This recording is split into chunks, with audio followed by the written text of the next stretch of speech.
जनसंख्या के हिसाब से आप छोड़ रहे हैं, जनसंख्या के हिसाब से उनको भागीदारी दिया जाए। इस पर मेरा कहना है कि 1947 में देश का विभाजन हुआ धर्म के नाम पर, उनको दूसरा देश मिल गया, वो दूसरे देश में चले जाएं।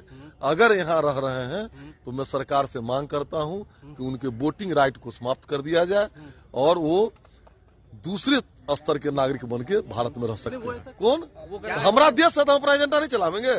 ये देश हमारा है, उनको तो देश दे दिया गया है। क्या एजेंडा है उनका? क्या उनका एजेंडा है? जो संपूर्ण विश्व को इस्लामिक स्टेट बनाना उनका एजेंडा है।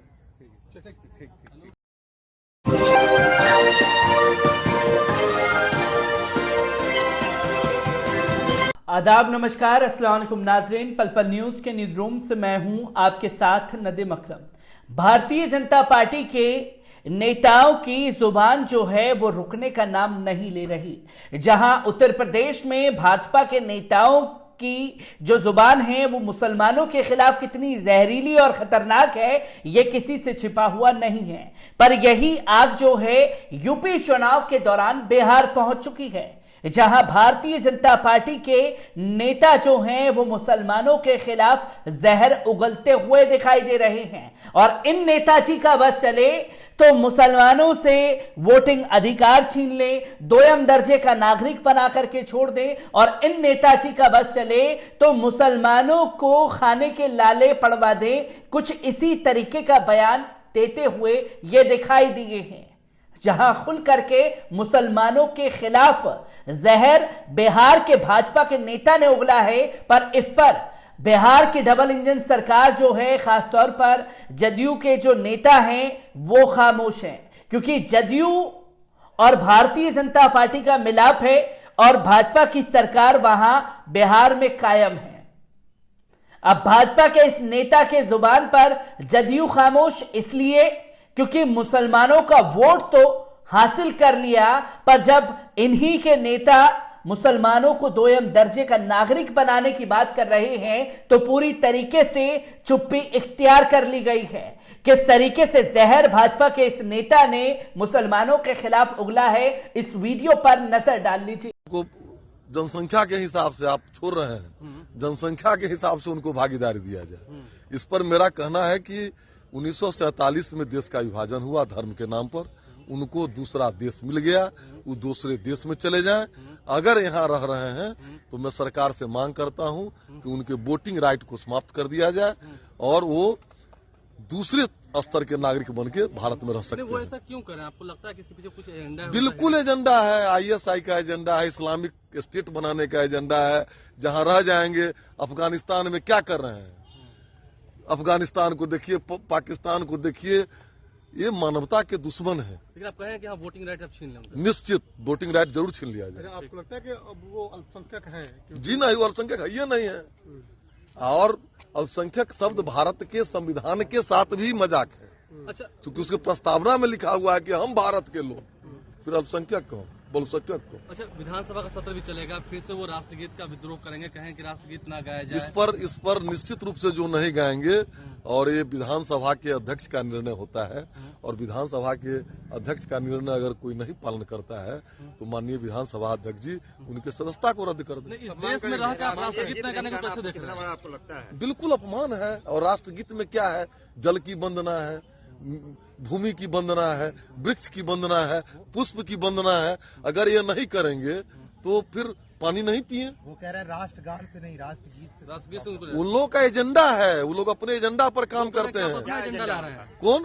हमारा देश है तो हम अपना एजेंडा नहीं चलावेंगे।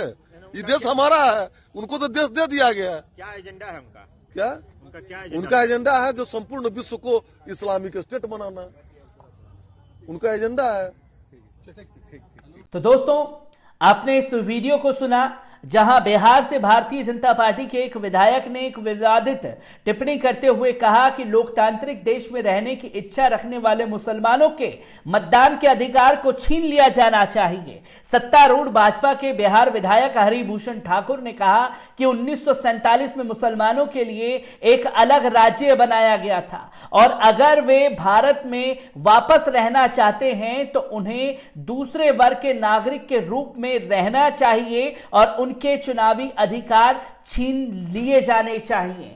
मतलब मुसलमानों को हिंदू बना देना चाहिए और ये जो हैं उनसे वोटिंग राइट छीनना चाहते हैं।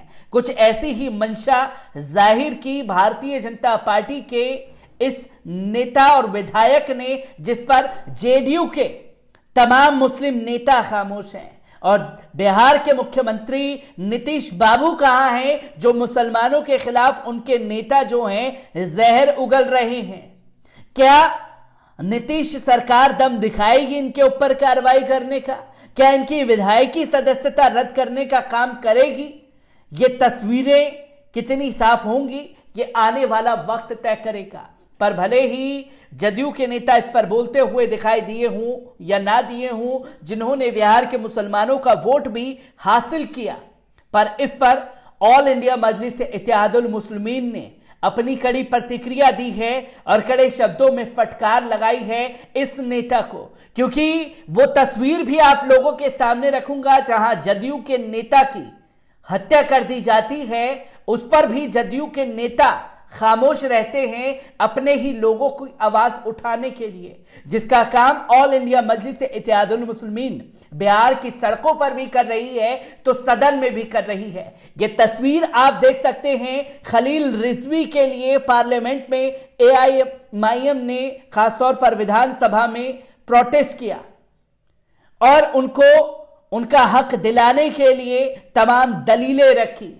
ये तस्वीर एआईएमआईएम की हो जो बिना भेदभाव के लोगों के साथ कंधे से कंधा मिला करके खड़ी हुई है। और जब वोटिंग राइट्स छीनने की बात कही है तो इस पर बिहार के सदर अख्तरुल इमान ने किस तरीके से मुंहतोड़ जवाब दिया है, एक बार इस रिपोर्ट पर भी नजर डाल लीजिए। आपको बता दें कि असदुद्दीन ओवैसी की पार्टी एआईएमआईएम के विधायकों ने एक ऐसी मांग उठाई है जिस पर राजनीति गर्म हो गई है।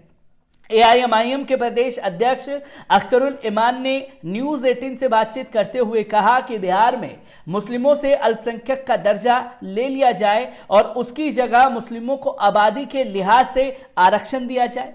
अख्तरुल इमान ने अपनी मांग के बाद इसके पीछे की वजह भी बताई। उन्होंने कहा कि ऐसे आरक्षण का क्या फायदा जब मुस्लिमों को अल्पसंख्यक होने के बावजूद सिर्फ और सिर्फ प्रताड़ना झेलनी पड़े और मुस्लिम डर के साए में जी रहे हैं।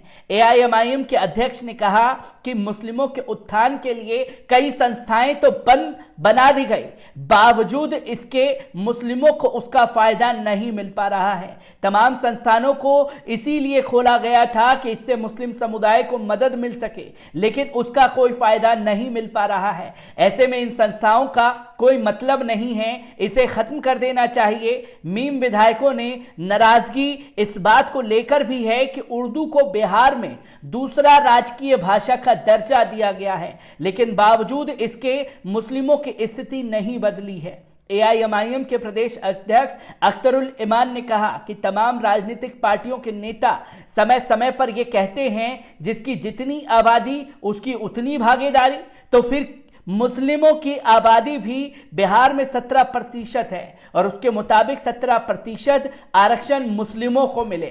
अख्तरुल इमान के इस बयान के बाद भाजपा के विधायक हरिभूषण ठाकुर बचौल ने मीम के विधायकों की मांग पर जोरदार पलटवार करते हुए कहा कि पहले ही धर्म के लिहाज से एक अलग देश का निर्माण हो चुका है, तो फिर अब उन्हें अल्पसंख्यकों का दर्जा मिल ही क्यों रहा है, इसे खत्म कर देना चाहिए। लेकिन सिर्फ इतना ही नहीं, मुस्लिमों से वोटिंग का अधिकार भी छीन लेना चाहिए।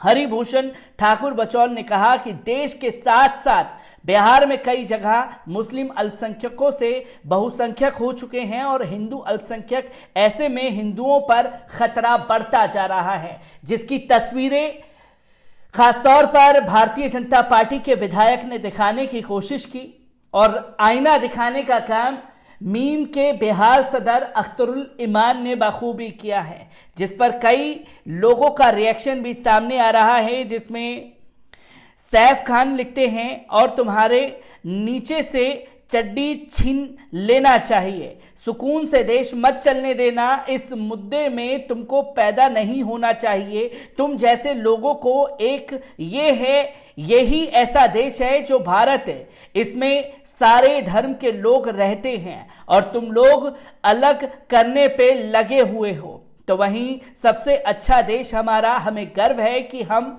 हिंदुस्तान में पैदा हुए हैं, अफगानिस्तान में नहीं। तो वहीं शमशाद अली लिखते हैं कि इन चूतियों को आप लोग लाइट में आते हो, यही इनका मकसद होता है। अपनी पार्टी में बड़ा होने के लिए ये मुस्लिमों के खिलाफ जहर उगलना शुरू करते हैं। फेम के लिए इनका काम आप आसान करते हैं, तो इन्हें फेमस करके इनके नाम पहचान छुपा के लीगली कार्रवाई होनी चाहिए जो इनका मकसद है, और उसे बर्बाद करिए। शिक्षा शूद्रों को हिंदू होने पर गर्व है। उनको एक बार मनुस्मृति पढ़नी चाहिए, हिंदू होने का भूत उतर जाएगा। तो लोगों का गुस्सा भी फूट पड़ा है भारतीय जनता पार्टी के इस विधायक पर।